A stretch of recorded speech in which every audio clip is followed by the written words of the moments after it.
Hello, everybody, and welcome to day 3 of the 2021 preseason tests and the first season of the Fantasy Era, of course. I am once again JW97, and I'm joined today by somebody different. Not Robert Ionescu this time. I'm joined by my arch nemesis, Ra. Yeah, hello. That still hasn't changed. You're still going to be referred to as that, Ra. Um, Sorry to tell you that. But anyway, we are here. First day we are here at the Bahrain International Circuit with these Fantasy Era cars. As you can see by the weather, no real surprise. It is completely bone dry. A clear day, of course, because this is usually taking place at night. Sorry if my mouth got a bit too close to the microphone there and may have deafened your ears. I do apologise. But we are here at Bahrain and, well, we might as well get on with it, shall we? Let's get on with day 3 of preseason testing because we've got a lot to cover, really, basically. So, yesterday, of course, Ra, it was a bit of an interesting session, really, and not really much to take out of it because it was a mixed condition session. But I think one thing we could take out of it, it seemed that if day 2 was anything to go by, Mercedes seemed to be asleep in day 1 because they seem to have got some good pace in day 2. Yep, indeed. They took the sandbags out in day 2 and they have turned it up. And yep, they won. I assume must have been race runs, but we don't know. I mean, Lopez has clearly been struggling, as you can see with her both days, struggling with the car a lot more than what Armour has been dealing with. So I think Lopez is a little off, even though he's done clearly better than his teammate. But there's some mistakes in him. Indeed so. And so far during the preseason tests, as it's been pointed out, we haven't had any mechanical issues so far. But given that we're now at a circuit which is mainly power dependent, it'll be very interesting to see if that continues or whether we'll get any mechanical failures, of course. But the first car to come out onto the racetrack is Julius Anderson in the Aston Martin. And it's fair to say, Ra, they've so far been pretty disappointing so far. Yeah, indeed. They've definitely fall off ever since their 2020 season, where they got a win with a 1-2 finish in the track that they actually won. Yes, indeed. And meanwhile, we're looking at Jake Galloway, who over the course of the 2 days at Barcelona was the quickest by just 24,000 of a second ahead of Franco Lopez, who of course set the fastest time on day 2 before the rain, of course, came down and pretty much ruined any more running that we were going to get for the remainder of that day. One team that seemed to be a little bit off on day 2 was, of course, McLaren. Only 18th and 19th compared to what they did in day 1, which was a 4th and 8th, if I'm not mistaken. So, do you think that could have been down to the weather there, or do you think they were overachieving a little bit on day 1? Because you also did mention as well that they could have been on for a big improvement before the wet conditions arrived. Could have been down to the weather, to be honest. And if they weren't the only team that could have improved, if the conditions stayed before the rain came, who knows? I think anyone could have improved. Indeed so. As you can see, because we're in the night setting now, it must be said that these cars look absolutely beautiful under the floodlights, of course. I think the cars usually do when it's usually on a night setting. But Anderson starting his first lap of the day here at Sakhir, along with all the other cars that are behind him. I think all 22 cars are out on the racetrack, so there's no real excuses for anybody not to be out on the track at this point in time. But Anderson just coming up towards turn 4 now then, and we'll see what sort of lap time he can do around here. Now, it'll also be interesting to see what the power is like for all of these cars, of course, because, of course, Spain is a mainly downforce-driven track, really, whereas in Bahrain, of course, because I mentioned it's more about the power around here, it'd be very interesting to see who's got probably the best power unit out of all the teams here in Bahrain. And it will be very interesting to see that. Now, one thing I do want to point out as well, because there are still a few topics, in fact, not one thing, there's a few things I need to go through, because there are still a few topics that I haven't really covered yet over the last few days, so we might as well crack on with them. Of course, for anybody who is not aware, of course, for the first time in GP4 OC history, we will have an end-of-season test at the end of the season, and that end-of-season test will, of course, take place at the same location that the finale will be in, and in this case, it will be Interlagos, where it will take place for this season, and that will take place on the Saturday after the top class finale in Brazil. So just thought I'd mention that. It will be very interesting to see what to expect from the end of the season test, because we are aware that it will be for drivers who are switching over teams or even new drivers who have recently just applied to be at the team, basically. So it will be interesting to see how the end of the season test fares for some of those guys, and something to look forward to once the season comes to a close. Anderson, meanwhile, across the line to 130.019 for Anderson, but he's beaten by 5/10 by Galloway. Chung goes faster by a tenth of a second. Chung getting above Galloway there. Burns slots into fourth there, make that fifth now because I believe Perinin went into third there. His own teammate Fraser goes to third in the Haas, meanwhile, as Garber, meanwhile, on the Red Bull slots into second place, 500ths off of Laura Chung at this point. Willows now slots into second place. Lopez went into fifth with that lap, 2/10 off of Laura Chung. Quark slots into 11th, meanwhile, 12th for Jamie Griffiths, as Roke now goes fastest by 3/10 of a second, at 1 minute 29.016. So on the top of the leaderboard he goes. Wilson 15th now because Patel has got up into second place, the star of day one, it's fair to say, and I'm not saying that because he's in the commentary box. Sontag in 10th, Videri in 11th meantime round, as Motrin goes into 7th meanwhile in the Aston Martin, so maybe showing a bit of better pace for the Aston Martin so far, because they have struggled over in Barcelona, as Miklos Gal in fact goes into 9th. Now that will be a topic to talk about in just a little bit, as meanwhile Q-Pot goes into 17th, made that 18th now because De Rosa only goes to 13th that time by, whereas his teammate up in 4th position. But Gal in the top 10. Now, we might as well talk about that, Rob, because AlphaTauri over the last 2 days have been really struggling. Well, it seems if it's anything to go by, they may still have some decent power behind them from that Honda engine. Yep, indeed. And also just to point out, Felix Sontag's in 12th as well, so another surprise there as well. And also, Armour Carl done in 19th. No, indeed. It looked like he may have been held up a little bit, perhaps because his teammate Lopez is up in 8th position, as Anderson improves to go up into 10th. So we're still to see some better pace from the Aston Martin, 7th and 10th at the moment. So it seems the Mercedes engine still having quite a bit of grunt behind it, as Burns at the same time as his own teammate nonetheless. So both Renaults very close together, it seems, as Griffiths looks like he was going to get overtaken there by someone. It was one of the Red Bulls. Garber 3rd, Lopez gets up into 6th. So some more improvements starting to come by, as Griffiths was obviously compromised there because someone was trying to overtake. Quark goes up to 16th, out of De Rosa, sorry, as Griffiths does not improve there because of that little compromise there, as Wilson improves but remains in 22nd position. Videri in 18th meanwhile. Sontag goes up to 10th, so lots and lots of improvements coming the way at the moment. The top 18 separated by just under a second at this point in time. Be interested to see what car is able to do, because I'm not sure if he's stuck in any traffic at all. But Q-Pop meanwhile gets up into 18th position. Car does improve, but only up into 16th, made that 17th now because De Rosa has just slipped ahead of him at this point in time as well. And of course, looks like we could see some more improvements quite soon during this session, as Anderson will be coming into the pits this lap. Now, one thing I do want to point out as well, of course, tomorrow, of course, we will have the test drivers in action. Now, some battles between the drivers have already been settled for who's going to be in the car for day 4 and which one's going to have to sit out. But there's still some battles to continue with at the moment in terms of some of the other teams as well. And if I get my notes out, I'll figure out who those people are. Let me just quickly check. And they are somewhere on here. How unprofessional of me. Here we are. Right, so the teams that are still yet to decide who the test driver is going to replace at the moment are McLaren, Ferrari, Alfa Romeo, Haas, and Lamborghini at the moment, because those 5 teams are one apiece. Meanwhile, Lopez gets into 7th place at this point in time. And but so far, looking at the early split so far, is in fact, speaking of which, Galloway is actually up on Roke in the first sector. So Galloway started to show the pace that we saw on day 1 at Barcelona. And Galloway at the moment currently in 8th position, so let's see if he can keep it up in the remaining 2 sectors. But so far, Ra, and I'm not saying this because you're in a Lamborghini, as Motrin meanwhile gets up into 4th in the Aston Martin, 3rd and 5th at the moment for the Lambos. Looking pretty good at the moment, you'd have to say. Yep, indeed, looks to be a good start for them, and I think the power circuit does kind of suit them at the moment, but it's early days. Time will tell at the end. Indeed so. So we're going to keep an eye on Galloway, in fact, if the spectator cam allows us to.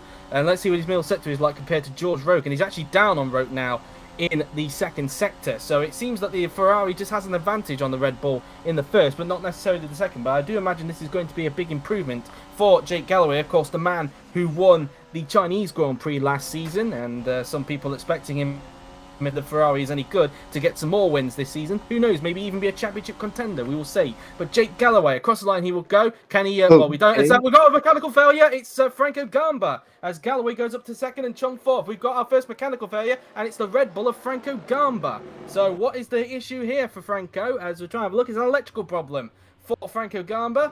And Fraser gets up into ninth, meanwhile, in the Haas. But yeah, we've got our first mechanical failure, as expected with this track. Yep, indeed, a bit unusual having an electrical failure, and it seemed it was terminal for Franco Gamba. It's a bit of a shame for him. And I will point that out, in fact, Felix, we don't have the spare car trick in this, I'm afraid. There's still more work to be done as Patel goes up into second place. There's still more work needs to be done, and it probably won't be for a while. You'll see that trick potentially come into effect in GP4OC. So for the meantime, we will still have the spare cars available, so Gamba will be able to take a spare car in this session. Motrin, meanwhile, gets up into fifth, but as mentioned, Patel got up into second place there. We now look back at Galloway, who's finding himself down on his personal best in the first sector there, I think it was, as Gal gets up into 8th, and more improvements all over the place. Car goes up to 12th, keep up into 17th, but yeah, we talked about it earlier, but Gal seems to be showing some pace in that Alpha Tauri after all the struggles they had in Barcelona. It seems that they may not have the downforce package, but when it comes to straight line speed, they might actually have some decent pace. Looks like they might have the 2019 Ferrari installed on their car. Indeed so, and meanwhile we're now looking at Galloway, who was in fact actually up in the middle sector there, so he seemed to have gained some time in the middle sector as Byrne tries to find a way through on Julius Anderson there, going through into the final corner, but Anderson saying no to that. Galloway does improve, but remains in third. Chung goes up into 4th position, as now we head down towards the first corners. Meantime, George Roke, who's currently... No, I think that was actually Franco Gamba, in fact, who's just coming out of the pit lane, because it still says Roke is out on the racetrack. So I think Gamba, because it was not that far to walk, he's quickly managed to get himself into the T car there, as Fraser currently in 10th position. But we have to say, if you look at the top 20, 8 temps covering the top 20 at the moment. Make that top 21 now, because... Griffiths gets up to 17th. Patel goes fastest now. Patel to the top of the timing sheets by 15 thousandths of a second, a 129.001. So the Lamborghini now goes to the top of the timing sheets. We talked earlier on as well, Ra, before we went on the air. You're obviously a bit surprised by this pace Lamborghini is showing at the moment. Yep, indeed, and knowing that I obviously was in University, a new team that was there in GP2 before it turned into F2 going into this season. It's kind of like similar experience, but then again, you never know what you're gonna get. Indeed so, as now we look at Galloway, who's again up on his personal best. We're seeing a lot of improvements in this session. For anybody who needs a reminder, of course, the tyres we're using here in Bahrain is the same as they are in Catalonia. We are using the hard tyres. I'm not sure if the wear rates are different, though, but probably more likely given how big the range is with all the free compounds we have. As Galloway does improve, it remains in third, but you've got to say the top 3 separated by 51 thousandths of a second. Chung again improving, but you could argue that Chung's probably getting some healthy bit of slipstream from Galloway in front, so that's could be something there. Fraser gets up into 7th place, and Wilson, of course, the only one who's outside of a second, down in 22nd position. But if these gaps are anything to go by, Ra, we're looking at a very encouraging season. Yep, indeed. It's going to be one of the most exciting seasons ever in the GP4OC history. I mean, it's going to be really interesting to see who's going to come out on top. Indeed so, as Vaderi gets to 15th there, 15th and 16th so far for the 2 Alfa Romeo drivers. Now, another thing I need to talk about as well, of course, is that for this season, of course, the injury system, which we had in the past, is officially back in GP4OC, but slightly different, as I have to stop myself there, because Roke has now gone back to the top of the timing sheet, so he's actually broken into the 1 minute 28, in fact, a 1 minute 28.664, so a good time there for George Roke. And he now makes himself to the top of the timing sheets now then. But as I was saying, the injury system is back in GP4OC, but it's not going to be in the same chaotic way as it was in the past, if anybody remembers how the old injury system worked out. It'll be sort of more realistic, I think. So I think we'll see how it develops if anybody ends up having a crash which could be deemed as an injury. I think it'll be quite harder to do, but we will see. Another problem. Perinin this time, another mechanical failure, and this time it looks like an engine problem judging from his steering wheel, and yes it did. Look at the smoke coming out the back of the Renault engine there, and it looks like it's 2-terminal, hence why Perinin is not going into the pit. So another mechanical failure, and this time it's a Renault engine. I think everyone will be glad that it's not him, but I don't think he would be glad that it's his teammate. He was actually coming into the pits this lap, as we saw there on the def panel, And, well, these engines are being tested to the extreme right now. Willows went to 7th as we spoke. There is Chatfield, only 20th at the moment in the Ferrari. So Chatfield, I don't know if he's getting any traffic or not, but so far seeming to be struggling in this session at the moment. Griffiths now up into 16th position. Videri up to 15th. Videri up to 15th, only 1,000th up as Perinin has actually pulled off just on the exit of turn 1 there. So he's got into a safe space there. As meantime, De Rosa has got up into the top 10 now. So both McLarens now into the top 10, 7th and 10th for both Willows and De Rosa at this point in time as Perinin is being wheeled back towards the barrier there. It looks like he's going to get himself hoisted over and he'll have to jump into the spare car as we now look at Franco Lopez, who we talked about, obviously topped the session yesterday in Barcelona. Meantime, we just saw a glimpse there of Galloway, who was actually up on his personal best in the middle sector again. So let's see what Galloway is able to achieve. Keep an eye on the timing tower on the left-hand side to see if he does improve or not in the Ferrari as Perinin's car gets hoisted over the barrier. He does improve to go up to second, but he's still 3/10 so far off of George Roke as Q-Pock's about to start another lap now then as Galloway so far showing the potential that this Ferrari has got underneath at this moment in time.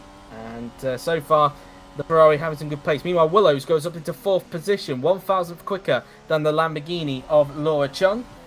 So 4th position going the way to Joseph Willows at the moment. But be interesting to see. Now, another thing I need to bring up as well is that after a couple of seasons of using this system, the first few corners rule, which we have had for a couple of seasons after the lap 1 rule was replaced with it, that has now been scrapped in clear cases. So you won't be expecting to see the first few corners rule anymore. As you may remember from the discussion screen, we are scrapping that. And in clearer instances, somebody will get a penalty. As Roke improves, meanwhile, to get himself 4 tenths clear of Jake Galloway, a 128.559 for the British driver in the Red Bull, as Lopez goes up into 4th position in the Mercedes. So a big improvement there from the 2-time world champion and defending champion, I should say. So that's that really.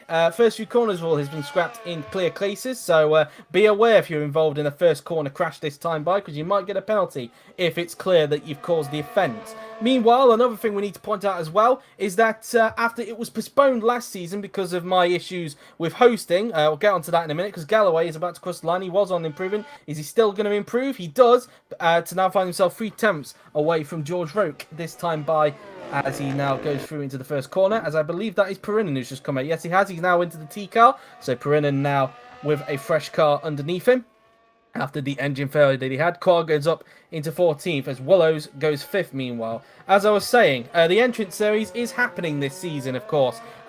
It was obviously postponed last season, you may remember, because of course Yuri had to come in last minute to do hosting for Formula V and BTCC after I had my issues with my gaming laptop, which forced me to retire from hosting with immediate effect. But now we're in a position now where we can have the entrance series, of course, because we seem to have enough drivers who are able to compete in it, of course. There is obviously a tweak to how the entrance series will work this time by, rather than what it was originally planned to do, which is supposed to get drivers who have never competed in any series to compete in the series. It's now been twisted so that instead it'll be open to drivers who obviously have not been in the series, but it'll also be open to people who have missed out on a seat, as Lopez sets the exact same time as Galloway, and well, the second and third setting identical times there at the moment. But it looks like Galloway, if he can keep this up, might get away a little bit from Lopez, but we will see. But yes, the entrance series is happening this season. I would imagine it's going to happen roughly around the same time it was meant to happen. But in terms of the driver lineup and the calendar, that will be announced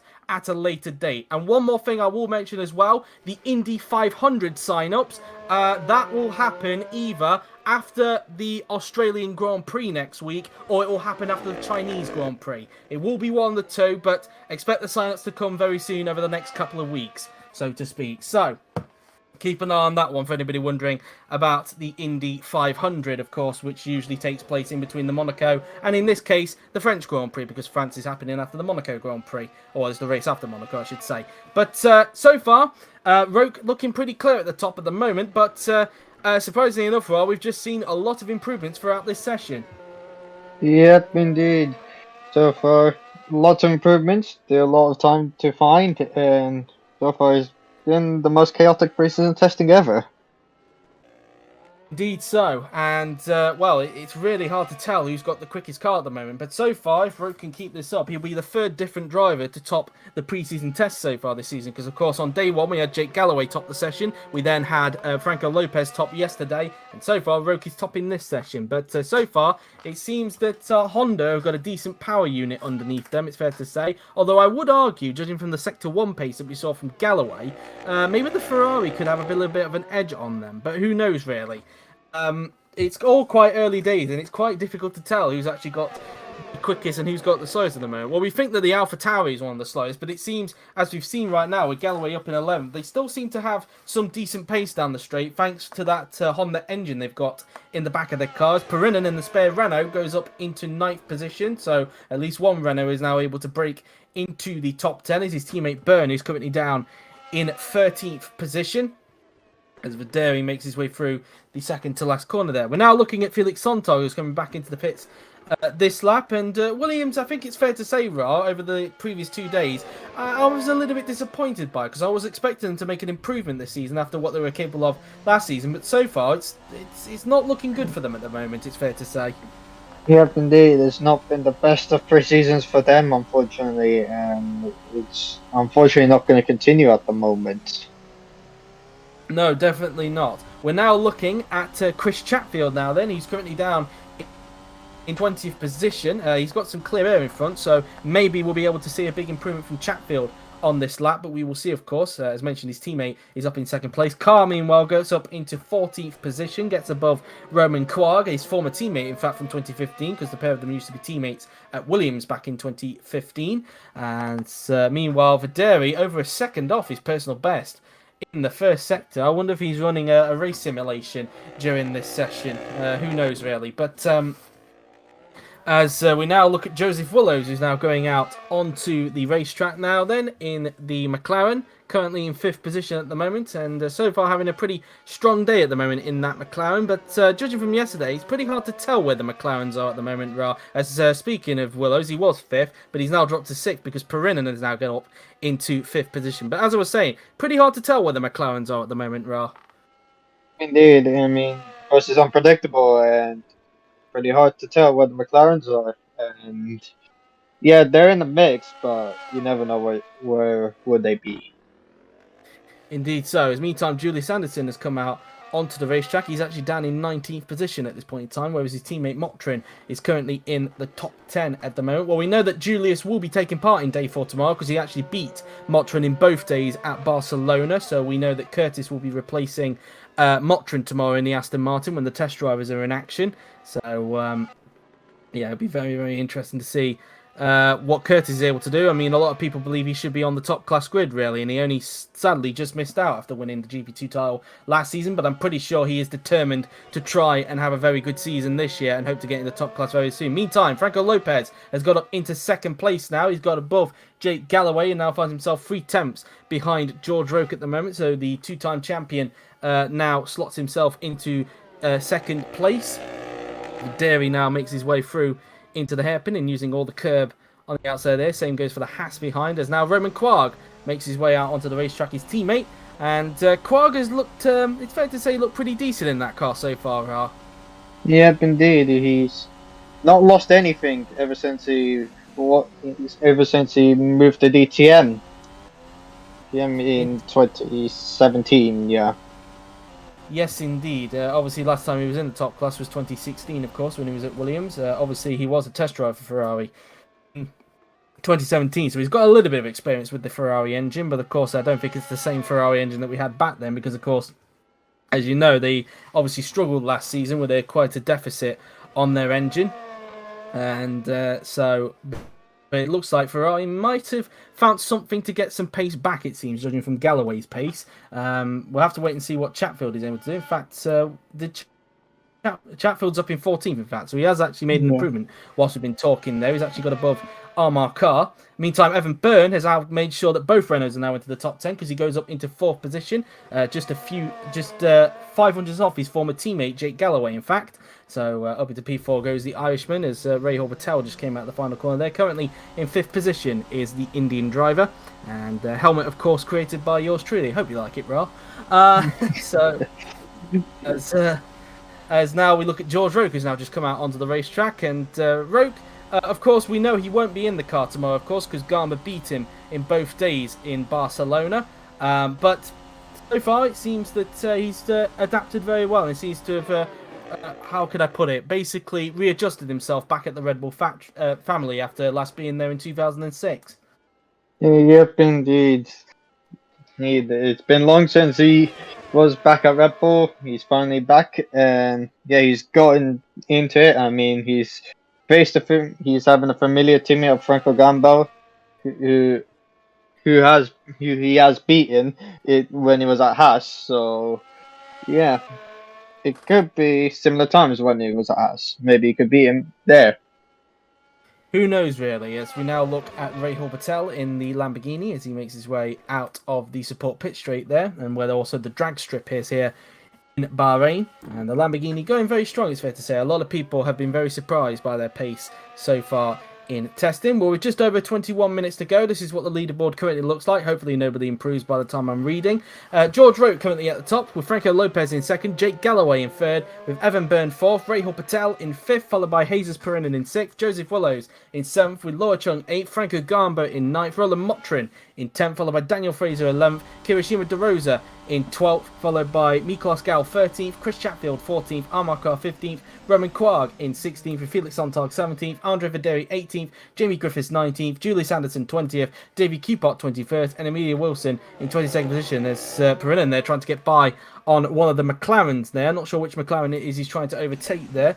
Couldn't quite see which helmet it was. And both of them are actually currently out there on the track, so that didn't really narrow it down for me. As Patel is coming into the pits this lap, so that's his running done for, well, for the moment at least. He will probably come back out a little bit later on, but at least he's just got to relay some information back to the team. Here is the defending champion, Franco Lopez, who seems to have picked up the pace yesterday in Barcelona, after it seemed like the Mercedes was slacking a little bit on day one, or potentially doing what they did in real life, which is apply sandbags on their car. Who knows? But anyway, as Anderson gets into 16th position, as we were just speaking there, just under 20 minutes to go in this session, and we could still see some more improvements come the way during this session, as Franco Gamba now then comes out onto the racetrack now then, and currently in 9th position, 7/10 off of Roke so far. But I think it's fair to say I mean, he has been known as being a bit of a quali merchant, but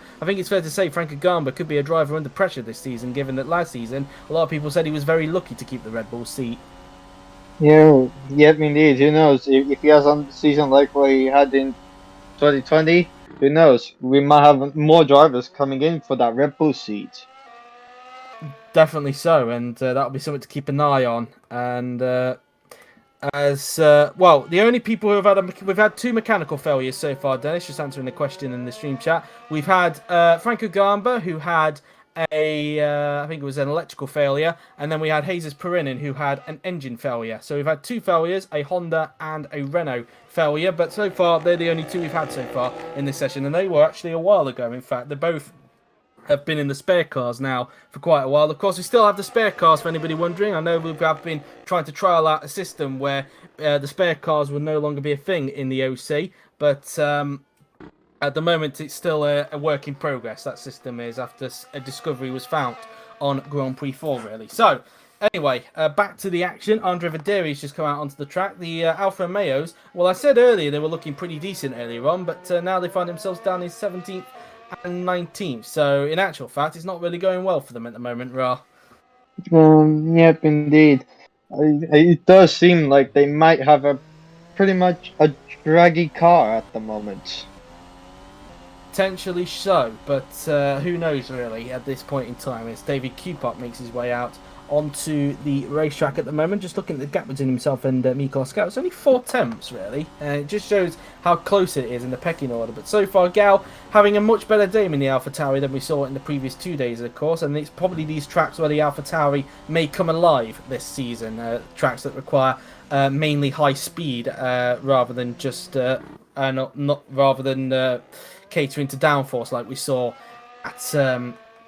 at Barcelona. But who knows really what could happen during the course of this season, as Rahul Patel has made his way back out onto the racetrack in the Lamborghini. As meantime, Perrin improves to go up into 4th position. He gets himself above Evan Byrne for the meantime. So it seems the Renaults yet again showing some consistent pace that was pointed out by Robert Ionescu yesterday, because both Renault and Red Bull seem to be the only two teams so far that have seemed to have kept a consistent pace during these pre-season tests. And it seems that the pair of them are continuing that today. In the meantime, Galloway tries to find a way through on the Haas there, but the Haas saying no to that, and it's definitely compromising Galloway because he's down on his personal best at the moment, as the BWT Williams of Felix Sontag has now made his way out onto the racetrack. The Williams is currently 18th and 20th as we speak at the moment, as Carr meanwhile improves, but he's still outside the top 10 down in 11th, whereas his teammate is 5 tenths ahead of him in 2nd place at the moment. So Carr seemingly, who knows really if he's doing race runs or whether he's just generally struggling around this track. A bit of an unknown at the moment, as Felix just makes his way through into the hairpin there, as he'll be preparing to start his next lap very, very soon. As we look to see, just looking at the pack right now, the top 14 separated by just under a second at the moment. Earlier on in the session, of course, we had the top 21 being separated by just under a second, but obviously as we've seen more improvements coming the way from George Rogue, it seems that that gap has got a little bit more bigger.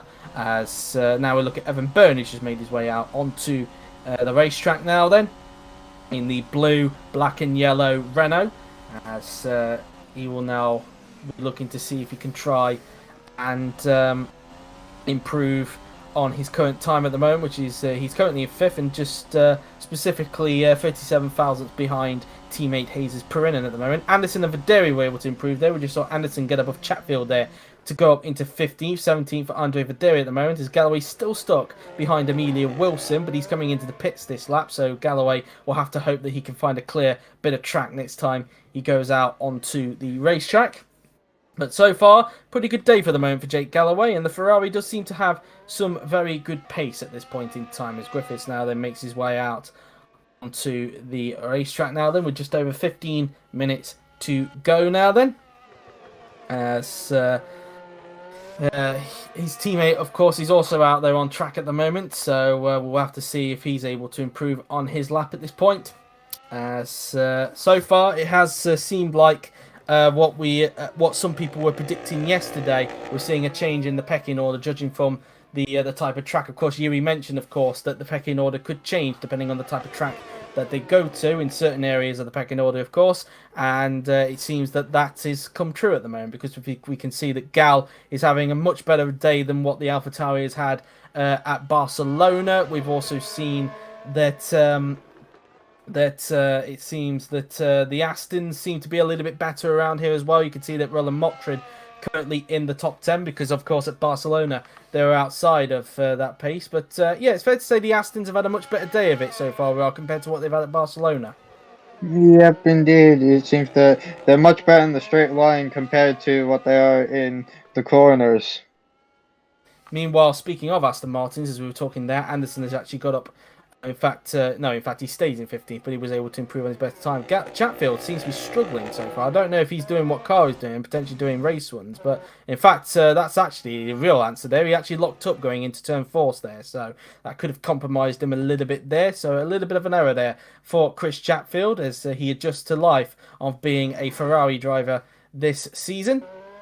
And he'll be hoping to have a very good season at the moment. But at the moment, it looks like he won't be in the car for day 4 at the moment, because it looks like that Galloway will be instead, because obviously Galloway and Chatfield were one apiece going into this in Bahrain, but it looks like that Galloway is going to be the one that keeps the seat for day 4, and Chatfield will have to watch Graf on the sideline. So in a way, that will reunite the GP2 partnership that happened a couple of seasons ago, really. So yeah, that could be something. As De Rosa just makes his way through into turn 4 there. Currently down in 13th position, and at the moment it looks like Willows will be in the car for day 4, because again, like with Ferrari, McLaren will want a piece going into this as well, but it looks like at the moment Willows will get the seat on day 4 alongside Hoang Min Nguyen. As Galloway, as Rog just pointed out there, Galloway just came out right into the path there of one of the AlphaTauris there, that AlphaTauri being Miklos Gau, and well, that nearly ended in tears there. Yep, indeed. I mean, luckily they avoided they kept it clean actually, so that was good stuff from them. Indeed, as Galloway now starting to break away a bit from Gal, who's currently holding up one of the Lamborghinis. Videri, meanwhile, improves to go up into 16, getting above Chris Chatfield, as we've just seen Jesus Perinen there going back out on track. Only Roman Quark is in the garage right now, as he's now just been dropped down to 19th, thanks to Felix Sontag, who's improved to go up into 18th position at the moment in this session. And then making his way through the S's right now, as he'll now make his way down towards hairpin. If we've got another Willows. mechanical value, it's Joseph Willows in the McLaren. And what is that problem? I can't quite see on the steering wheel because it's flapping around a little bit, and it looks like the steering wheel is a bit glitched out at the moment. So I'll have to wait and see if we can find anything. If I was to guess, it might be maybe like a gearbox problem, perhaps. I'm not seeing any sign that he had a puncture or anything like that, but we'll see, of course. He's actually had the problem quite early on in the session, and I'm trying to have a look close up, and there's too many... Loose wheel. loose wheel. Yeah. It is a loose wheel that is taking care of Joseph Willows. So a loose wheel there for Joseph Willows, and the third person to pull off in this session, Ra. Yeah, indeed. Indeed, Reliability has been a key issue here. In some cases, the McLaren's probably not adjusting the wheel nuts properly there, but Willows will climb back into the spare car and continue the session as normal, really, as Perinen just preparing to start another lap in the Renault so far.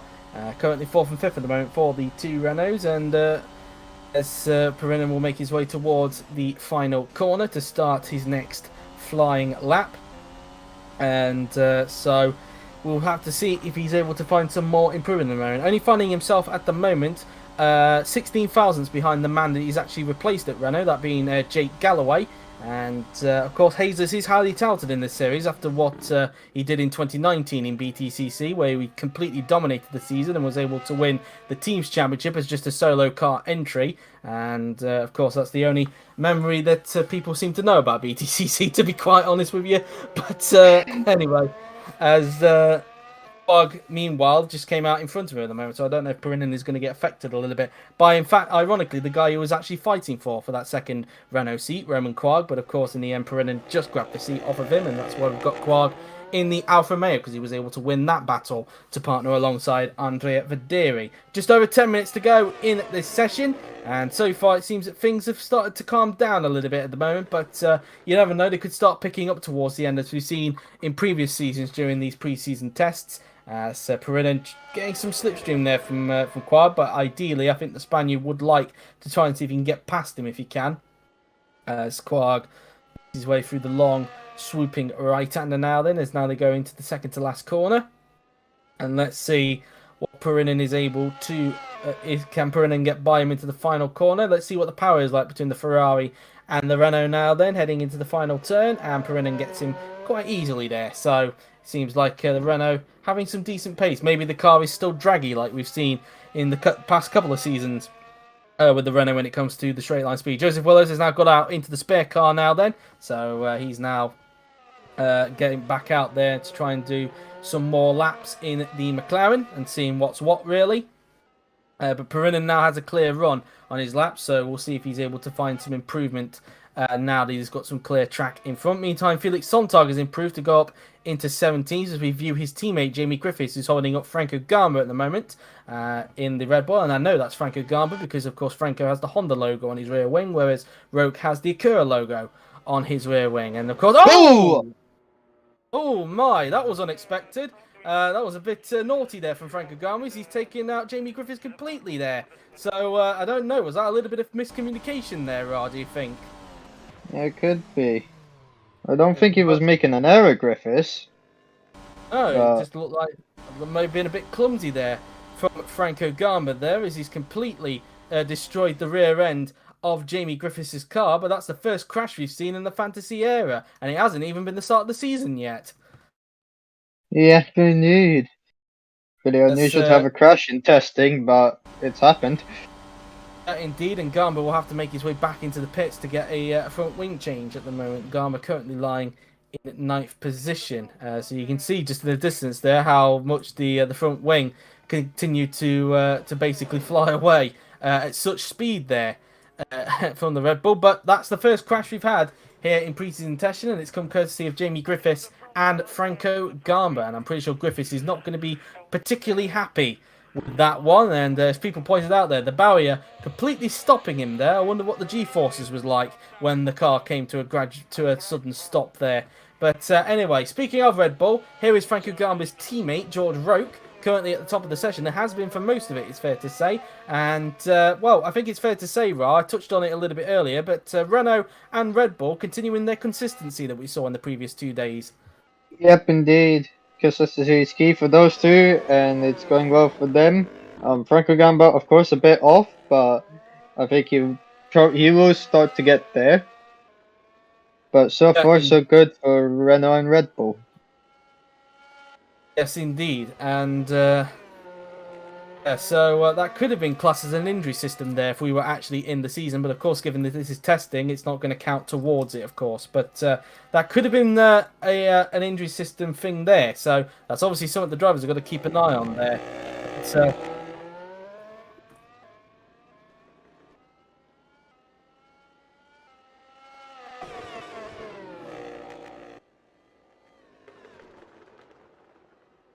yeah, I didn't think so.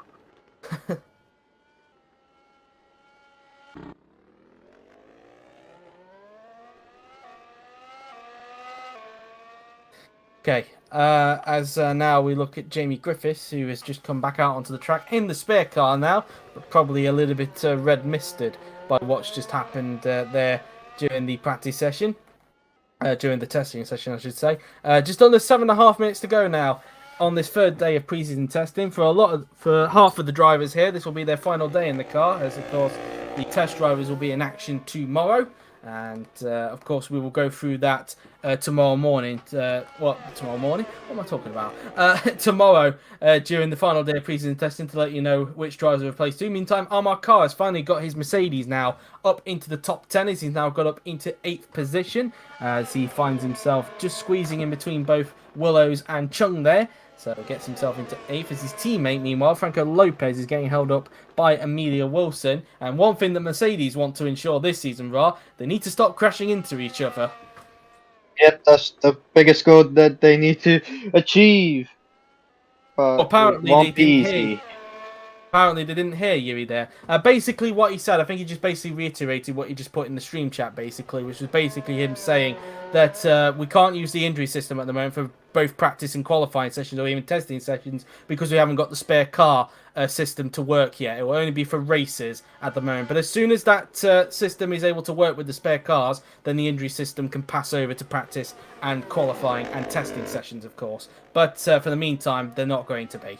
So that's that really. As meantime, Lopez, who we were just speaking there, as I was just answering the question, has managed to finally get by on Amelia Wilson. As we've actually got a big train of cars around here. It's like M4 traffic down at turn 4 right now. But yeah, some huge traffic going down there. So you have just under 6 minutes to go in this testing session. As mentioned, for half of these guys, their final day before they hand over to the test drivers.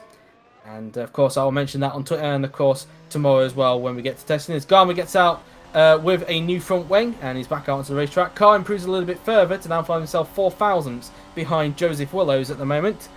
So Garma back out onto the racetrack, and I'm pretty sure he'll want to give Jamie a huge apology by the time the session comes to a close. So as Garma makes his way through the S's now, then for the right and left-hander, as he'll now make his way down towards the hairpin. As we now look at Kirishima De Rosa, as he's now trying to find a way through on Jamie Griffiths, that is. Can he get by him into the final corner? No, he can't. Looks like Kira getting held up quite a bit here by Griffiths, as Roke tries to find a way through, and I think that's Laura Chung he's trying to find a way past, because I think it's a blue helmet in that Lamborghini, and I believe that Laura has a blue helmet. Well, of course she does, because I was the one that created Ra's helmet, of course, so of course I need to know that.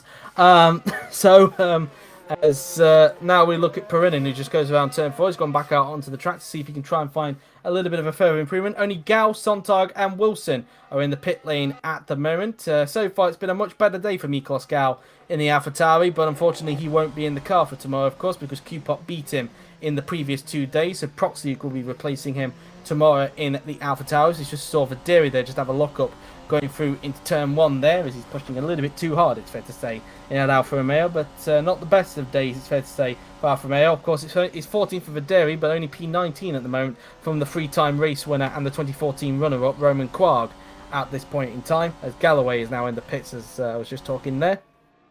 And now we look at Laura Chung, who has just been overtaken by George Roque, and judging from the way her car correction was going through into that double left-hander, she might have made a mistake going into the hairpin, maybe a little bit of a lock-up. Not 100% sure on that, but anyway, yes, she now makes her way out of the support pit straight, as there's still a lot of cars in front of her. Big traffic jam forming at the moment, as they'll now make their way flat out through the right-hander. And yeah, 1.9 down the middle sector and 1.3 off a personal best. So you would probably say that she did make a mistake down to the hairpin. Hence why it looked like the car was a little bit, what's the word I'm looking for? A little bit jolty coming out of that corner before she headed into double left-handers. De Rosa makes a massive improvement to go up into 3rd position. So Kira now gets the McLaren up into the top 10. And so far, it looks like he will be in the car for day 4 because he's just now got himself in front of his teammate Joseph Willows. So, yeah, it looks like De Rosa's starting to show the pace that we saw in Barcelona, Ra. Yep, indeed. As you said, you can't count him out, and definitely you can't really count him out at all.